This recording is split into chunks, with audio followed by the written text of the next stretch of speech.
ձևաչափը, հակիրճ խոսեցինք նաև մեր դաշինքի տնտեսական, սոցիալ-տնտեսական ծրագրի մասին հիմնական նորությունները տվեցինք։ Այսօր մի քիչ ավելի մանրամասն խոսենք, ինչ ենք մենք առաջարկում,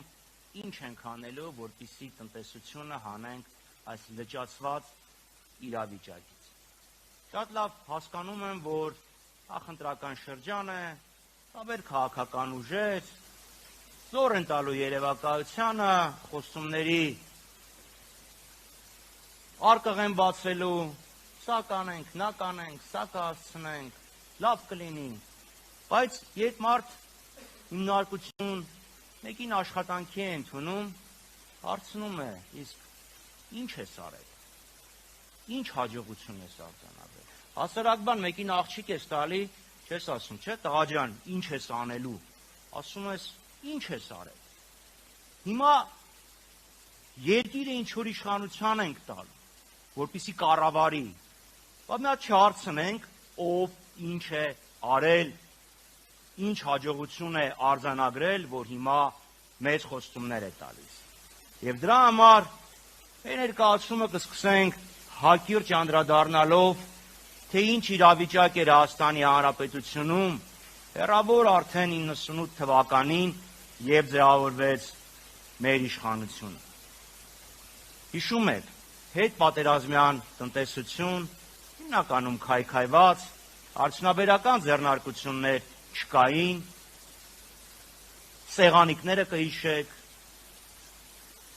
թուրքական էժան շոկոլադ, իրանական վաֆլի,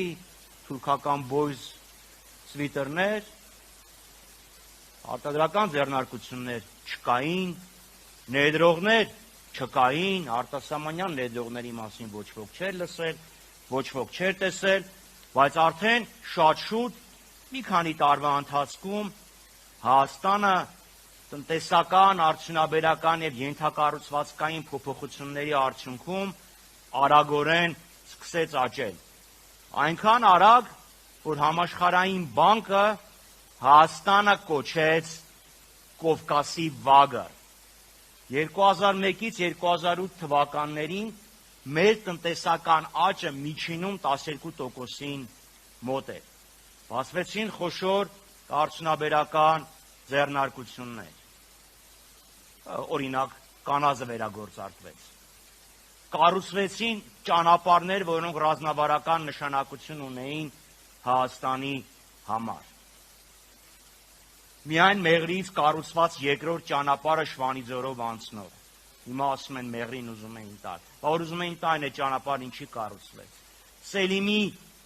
ճանապարհը, Լեռնանցքը։ Եվ դա բերեց նրան, որ մենք ունեցանք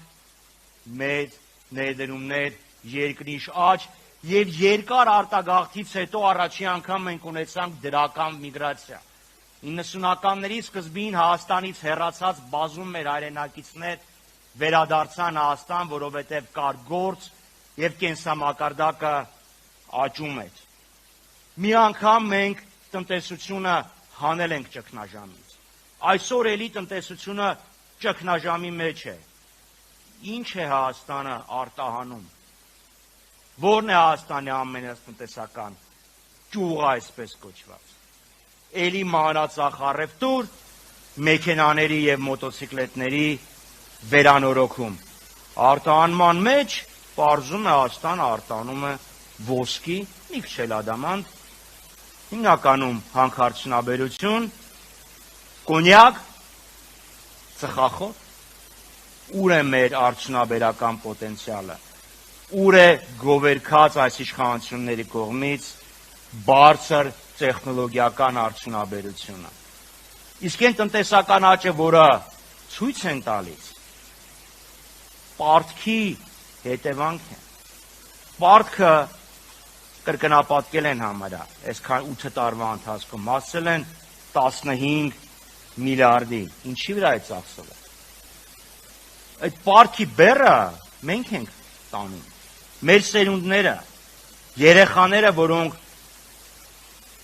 նոր են ծնվել, միջինը ամեն մեկից վրա $5,000 պարտք կա։ Ասում են ճանապարհ են կառուցել, տեսնում ենք ճանապարհը, մի հատ նորմալ ձմեռ ու փոսեր։ Ինչ պիտի արվի, որպեսզի մենք հասնենք Հայաստանի տնտեսական զարգացմանը, կարողանանք տնտեսական աճ ապահովենք։ Արդեն հունիսի 8-ից մեր դաշինքի քաղաքականությունը միտված է լինելու արդյունաբերության վերածննդի, բարձր տեխնոլոգիական տնտեսության ստեղծմանը։ Մենք ունենալու ենք մրցունակ Հայաստան հիմնված մեր մրցակցային առավելությունների վրա, մեր բնակչության տաղանդի վրա, ունակությունների և կարողությունների վրա։ Ստեղծելու ենք արտադրված է Հայաստանում քաղաքականությունը, ամեն բան, որ արտադրվելու է Հայաստանում, պետք է ասոցացվի բարձր որակի և տեխնոլոգիական առաջընթացի հետ։ Արդյունաբերությունը կազմելու է համախառն ներքին արդյունքի 25%-ը, համարյա կրկնապատկվելու է։ Ինչպես դա կարող ենք անել։ Առաջի հերթին իհարկե հարկային արտոնությունների միջոցով, դրանից բացի թիրախային աջակցության ծրագրերով, նաև փոխելով մեր ժողովրդի գնումների վարքագիծը, խրախուսելու, որ մեր հայրենակիցները գնեն հայկականը, մեր տեղականը, աջակցելով տեղական արտադրողին, ստեղծելով աշխատատեղեր մեր հայրենակիցների համար։